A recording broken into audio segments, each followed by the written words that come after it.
My wife and I took turns hosting a bi-weekly party with our usual group of 5 other couples on Super Bowl Sunday. To get up to speed, we started early, at 5 o'clock, with pre-game warm-ups at our apartment. At first, my wife and I fiddled around, making sure everyone had a refill of their favorite beverage, and for all the obligatory oohs and ahs and requests for recipes, good luck offerings were made and snack bowls were refilled. Things began to settle down little by little. The women were almost up to date on the latest gossip, and the men thoroughly trashed each other's favorite team. The game was on. The drinking continued. As expected, the men were absorbed in watching the action and tried to outshout each other, explaining how they could have played this or that losing game better, if only they were the coach.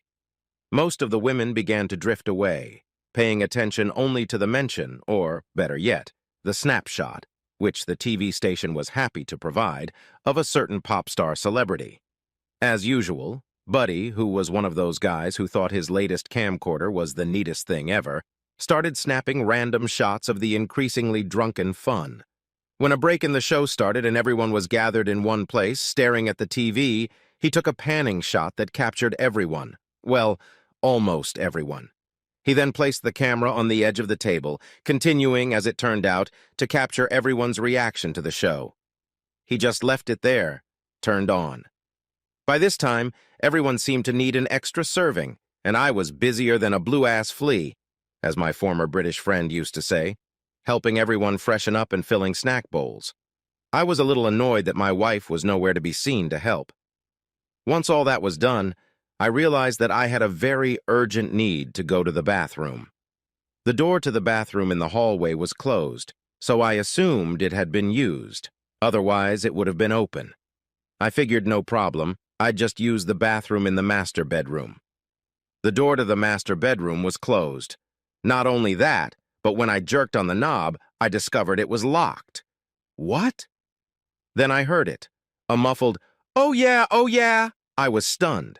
I stumbled back into the living room. I mentally checked all the men present to find out who the bastard was.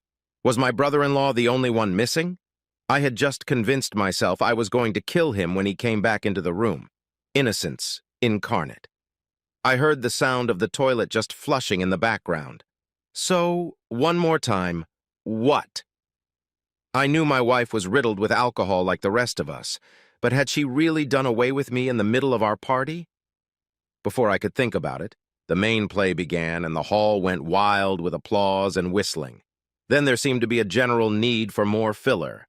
I put my questions aside as I fussed with taking care of our guests and thought I would talk to her about it later.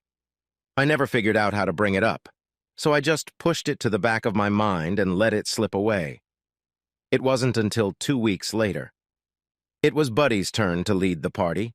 Of course, what happens whenever there's a guy in the crowd, a home movie buff, and a captive audience, he insisted on showing the latest epic he'd come up with.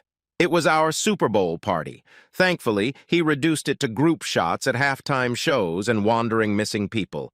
I hardly drank at all. I was too busy playing the role of host, so I clearly remember what was going on. Everything was happening as if in slow motion.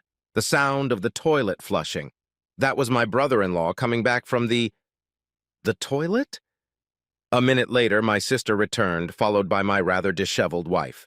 What? What am I supposed to do now? Divorce seemed like a good option.